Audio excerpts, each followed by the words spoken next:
जानते हैं दुनिया का सबसे मुश्किल काम क्या है? अपने लोगों के खिलाफ खड़े होना। इसीलिए शायद कहावत बनी है कि इंसान सारी दुनिया से जीत सकता है लेकिन अपनों से हार जाता है। और तब ये काम और भी ज्यादा महत्वपूर्ण और दुष्कर हो जाता है, डिफिकल्ट हो जाता है, जब कोई स्त्री इसको करने का ठानती है, वो भी किसी और के खिलाफ नहीं, अपने खुद के मायके वालों के खिलाफ। एक और कहावत सुनिए, कहते हैं ना कि सारी खुदाई एक तरफ, जोरू का भाई एक तरफ। लेकिन जब स्त्री खुद ही अपने भाई के खिलाफ खड़ी हो जाए, अपने भाई को अपने और अपने पति के विरुद्ध बात करने पर लताड़े, तो उसकी महानता किस हद की होगी ये हम सोच सकते हैं। ऐसी ही महान माता सावित्रीबाई फूले थी। ये सब बातें उनके पत्र से जाहिर होती हैं। पत्रिका देश हरियाणा में माता सावित्रीबाई फूले के कुछ चुनिंदा पत्रों को अब हम पढ़ने वाले हैं और उससे उनके मजबूत व्यक्तित्व में जो खूबियां थी वो निखर कर सामने आती हैं। तो चलिए मेरे साथ, आभासी दुनिया के मेरे दोस्तों, शालिनी बोल रही हूं। जय भीम, फूल जोहार। सावित्रीबाई फूले ने यह पत्र ज्योतिबा फूले को अक्टूबर 1856 में अपने मायके से लिखा था। अक्टूबर 1856। 1857 के विद्रोह से महज कुछ महीने पहले, ये वो समय था जब सारा देश, राजे महाराजे, रजवाड़े, नवाब अपनी अपनी रियासतों को बचाने के लिए अंग्रेजों के खिलाफ मोर्चा खोले हुए थे। और 1857 की क्रांति कम एक धार्मिक विद्रोह ज्यादा था, क्योंकि अंग्रेजों के सेना में जितने भी हिंदू मुसलमान सैनिक थे, उन्होंने इस बात को लेकर विद्रोह कर दिया था कि कारतूसों में जो चर्बी इस्तेमाल होती है वो गाय और सुअर की मिला के बनाई जाती है। इसीलिए ये एक धार्मिक विद्रोह ज्यादा था और उसके बनिस्बत फूले दंपत्ति जो है वो सामाजिक उत्थान के काम में लगातार उसे कर रहे थे।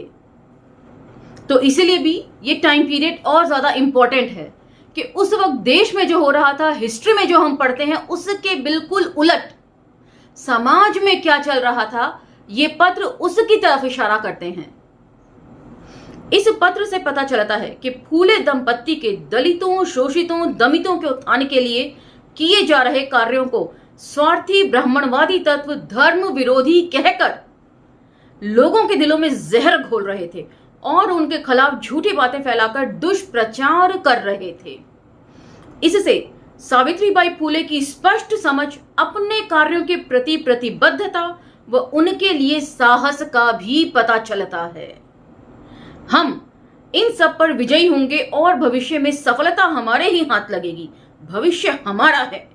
इन शब्दों में जो आशा झलकती है, वर्तमान में वह सत्य सिद्ध हो रही है। तो यहां पर ये छोटी सी संपादकीय टिप्पणी खत्म होती है और मैं सीधा पत्र की तरफ आती हूं। और पत्र में माता सावित्रीबाई फूले का एक एक शब्द प्रेरणा से ओतप्रोत है, भरा हुआ है, हमें इंस्पायर करता है। अक्टूबर 1856। सत्यमूर्ति ज्योतिबा मेरे स्वामी, सावित्री का साष्टांग नमस्कार। पत्र का कारण यह है कि मेरी तबीयत में अनेक बार उतार चढ़ाव होने के पश्चात अब सुधार हो रहा है। इस दौरान मेरे भाई ने परिश्रम के साथ मेरी बहुत सेवा की। इससे यही दिखता है कि वे कितने स्नेही हैं। मैं पूरी तरह से दुरुस्त होकर पुणे आऊंगी, आप चिंता न करें। मेरे न होने से फातिमा को कठिनाई हो रही होगी, लेकिन वह कुन नहीं करेंगी। तो फातिमा कौन? फातिमा शेख, पहली मुस्लिम महिला शिक्षिका, जिन्होंने फातिमा शेख के साथ कंधे से कंधा मिलाकर महिला उत्थान के लिए हमेशा उनका सहयोग किया। तो उनके प्रति स्नेह सावित्रीबाई फूले का कितना ज्यादा था ये भी पता चलता है। यहां बातचीत करते हुए मेरे भाई ने कहा, तुम और तुम्हारे पति, तुम दोनों महार और मांग आदि अंतज्य जो पतित हैं उनके लिए काम करते हो। कि मतलब जो अस्पृश्य हैं उन लोगों के लिए काम करना माता सावित्रीबाई फूले के भाई को नागवार गुजरता है। तुमने अपने कुल को बट्टा लगाया है, यहां तक कि तुम्हारे पति इनको उच्च जातियों के व्यवहार का अनुसरण और ब्राह्मणों की तरह आचरण करवाता है। उसके इस बेलगाम व उल जुलूल बोलने से मां को उस पर गुस्सा आया। तो इससे पता चलता है कि सदियों से कितनी हीन भावना भरती गई है कि आत्मविश्वास और सम्मान के साथ जीना जो है वो उन्हें गलत लग रहा है। माता सावित्रीबाई फुले के भाई को मां ने उस पर गुस्सा नहीं किया, बल्कि उसे समझाया, तुम्हें भगवान ने इतनी अच्छी जुबान दी है, क्यों इसका दुरुपयोग करना अच्छा नहीं है। मां के ऐसा बोलने पर भाई को शर्म आई। फिर मैंने अपने मत का खंडन करने के लिए बोला, भाई तेरी बुद्धि संकीर्ण है, ब्राह्मण लोगों की शिक्षाओं ने इसे अधिक दुर्बल कर दिया है। तू बकरी गाय जैसे जानवरों को गले लगाता है और नाग पंचमी को विषैले नागों को पकड़कर दूध पिलाता है। महान और मांग भी तेरी तरह मनुष्य ही हैं, तू उनको अछूत समझता है। इसका क्या कारण है? मैंने ऐसा प्रश्न किया। ब्राह्मण लोग अपने आप को शुद्ध समझते हैं और तेरे छूने से भ्रष्ट मानते हैं। तो वो इस बात को बहुत अच्छी तरह कह रहे हैं कि उनका भाई जो छुआछात बरत रहा है, जो अस्पृश्य लोग हैं, उनके खिलाफ। वही माता सावित्रीबाई फुले अपने भाई से सवाल कर बैठती हैं कि यदि तुम ब्राह्मण को छू दोगे तो तुम भी उनके लिए अस्पृश्य ही हो। इस चीज को समझो। तुझे भी महार ही समझते हैं। मेरे ऐसा बोलने पर भाई चुप हो गया।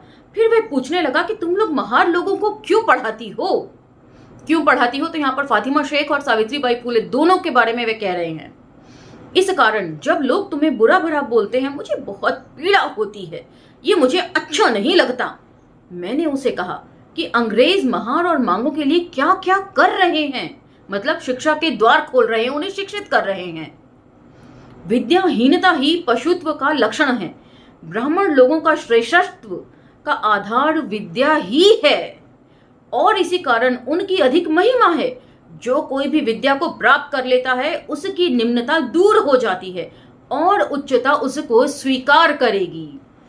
तो यहाँ पर डॉक्टर अंबेडकर भी इसी बात का समर्थन करते हैं कि शिक्षा वो शेरनी का दूध है जो पिएगा सो दहाड़ेगा, लेकिन दहाड़ मारने के लिए उस दूध को पीना जरूरी है और हजम करना, जज्ब करना उस शिक्षा को जरूरी है पहले।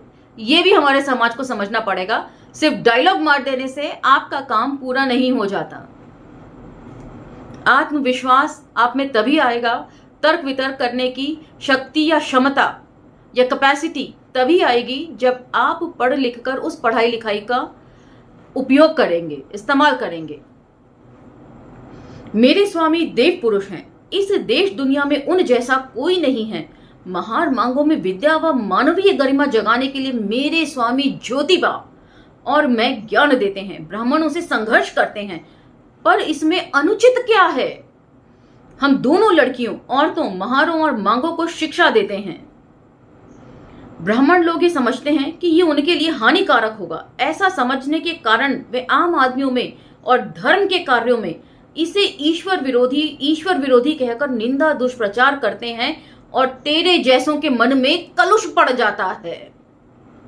तो अपने भाई को वे बुरी तरह लताड़ रही हैं और सही बात समझा रही हैं। उस वक्त एक स्त्री का, एक औरत का इस तरह का सोचना अपने आप में उसे महान बना देता है। बहुत बड़ी बात है ये।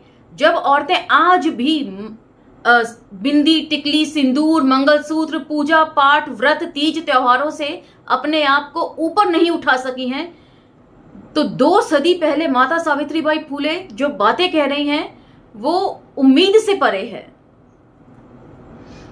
तुझे याद होगा, अंग्रेज सरकार ने एक समारोह करके मेरे पति व उनके कार्यों के लिए सम्मान किया था। इस आदर सत्कार के लिए जो दुर्जन हैं, उनकी गर्दन शर्म से झुक गई थी। तो जितने भी राजे, महाराजे, नवाब, बड़े बड़े नेता उस वक्त थे, उन सब को दरकिनार करके महात्मा ज्योतिबा फुले के समाज के लिए किए गए आंदोलनकारी परिवर्तनों को देखते हुए अंग्रेज सरकार ने उन्हें सम्मानित किया था। औरतों के लिए जो शिक्षा के दरवाजे उन्होंने खोल दिए थे और स्कूल भी खोले थे, जिसमें सभी धर्म के लोग आकर पढ़ सकते थे और सभी जात के लोगों के लिए ये कुएं और स्कूल थे। उनके इस काम को देखते हुए उन्हें सम्मानित किया गया था, जो बहुत बड़ी बात थी ब्रिटिश हुकूमत द्वारा सम्मानित किया जाना, वो भी उनकी चाटुकारिता के लिए नहीं, सामाजिक उत्थान के लिए, सोशल वर्क के लिए। विदेशों में जब हमारे बच्चे अप्लाई करते हैं तो वहां पर आप कितना सोशल वर्क करते हैं, इसकी बहुत इंपॉर्टेंस है बजाय नंबरों के इंपॉर्टेंस के। तो इस बात को आप पता कर लीजिएगा, किसी भी यूनिवर्सिटी में, फॉरेन यूनिवर्सिटी में वो लोग सोशल वर्क को बहुत इंपॉर्टेंस देते हैं कि जो सामाजिक काम नहीं कर सकता, जिसका सोशल वर्क में इंटरेस्ट नहीं, वो एक अच्छा इंसान भी नहीं। ऐसा विदेशियों का मानना है। तेरे जैसे जो ईश्वर का नाम अलापते हैं और करते कुछ नहीं, मैं जिम्मेदारी से कहती हूं कि मेरे पति साक्षात ईश्वर का ही काम कर रहे हैं। तो यहां पर मुझे अपने जाती जिंदगी का एक इंसिडेंस है जो मैं आपसे शेयर करना चाहूंगी।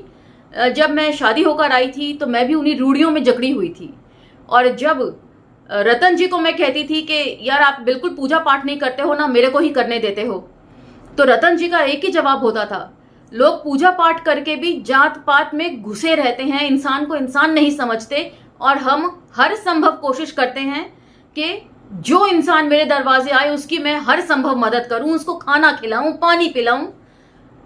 तुम्हारा धर्म भी यही कहता है कि एक इंसान को इंसान समझ के उसकी मदद करो। हमें भगवान को मानने की कोई जरूरत नहीं, हम एक इंसान को इंसान मानते हैं और यही हमारे लिए काफी है। ये रतन जी के शब्द हुआ करते थे। अब तो खैर रतन जी को इस तरह के शब्द बोलने की मुझसे जरूरत नहीं पड़ती, क्योंकि मैं रूढ़ियों से बाहर आ चुकी हूं। लेकिन उसके लिए रतन जी के साथ साथ मैंने खुद भी अपने आप से बहुत स्ट्रगल किया है। अपने अंदर बहुत सारे स्ट्रगल के बाद मैं आज इस मुकाम तक पहुंच पाई हूं।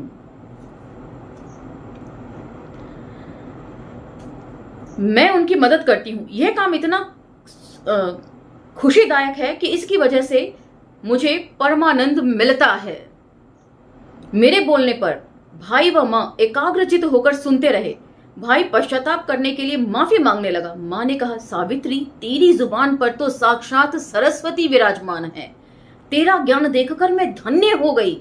दोनों से बात करने के बाद मेरे अंतःकरण में एक विचार आया, ध्यान आया कि पूना में आपके बारे में दुष्ट लोग जिस तरह दुष्प्रचार कर रहे हैं, खिल्ली उड़ाते हैं, वैसे ही यहां पर भी हैं। उनके डर से अपना शुरू किया हुआ काम कार्य हम क्यों छोड़े? हमेशा हमेशा काम में लगे रहें। भविष्य में सफलता हमारी होगी, इससे अधिक क्या लिखूं? आपकी सावित्री। तो इससे पता चलता है कि जो रूढ़ियों से लड़ता है वही आगे बढ़ता है। मैं भी अपनी रूढ़ियों से लड़ी और उम्मीद करती हूं कि इन सब बातों को सुनने के बाद आप लोग भी रूढ़ियों से बाहर आएंगे और अपने घर की महिलाओं को ये सब चीजें सुनाना न भूलें।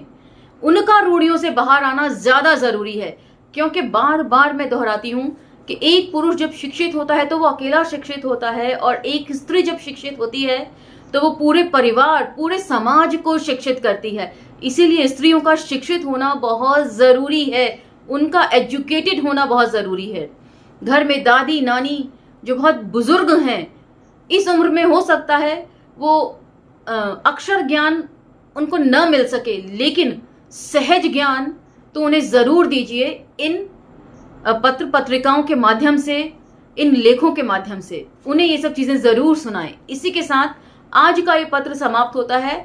अगले पत्र में कुछ और दिलचस्प जानकारी देने के लिए मैं फिर आपके सामने हाजिर हो जाऊंगी। अंबेडकर नामा को लाइक, शेयर, सब्सक्राइब करना ना भूलें, और अगले एपिसोड तक आज्ञा चाहूंगी। धन्यवाद।